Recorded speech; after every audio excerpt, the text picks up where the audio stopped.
श्रीगुरुभ्यो नमः। श्रीषण्मुखषट्पदीस्तवः। मयूराचलाग्रे सदारं वसन्तं मुदारं ददानं न तेभ्यो वरांश्च दधानं कराम्भोजमध्ये च शक्तिं सदा षण्मुखं भावये हृत्सरोजे। गिरीशस्य वारासि पूर्णेन्दुबिम्बं कुरङ्गां कधिक्कारिवक्त्रारविन्दं सुरेन्द्रात्मजा चित्तपादोजभानुं सदा षण्मुखं भावये हृत्सरोजे। नतानां हि राज्ञां गुणानां च षण्णां कृपाभारतो यो द्रुतं बोधनाय षडास्याम्बुजातान्यगृह्णात्परं तं सदा षण्मुखं भावये हृत्सरोजे।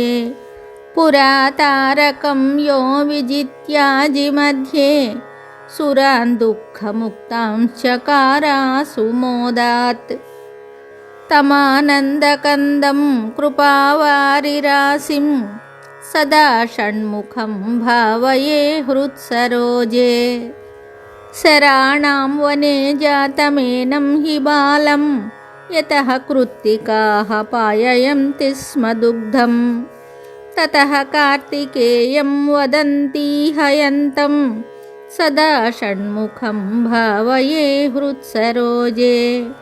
हरन्तं च बाढं तमोहार्धगाढं गवानाद्यया चातिमोदेन लीढं सुरेन्द्रस्य पुत्र्या च गाढोपगूढं सदा षण्मुखं भावये हृत्सरोजे।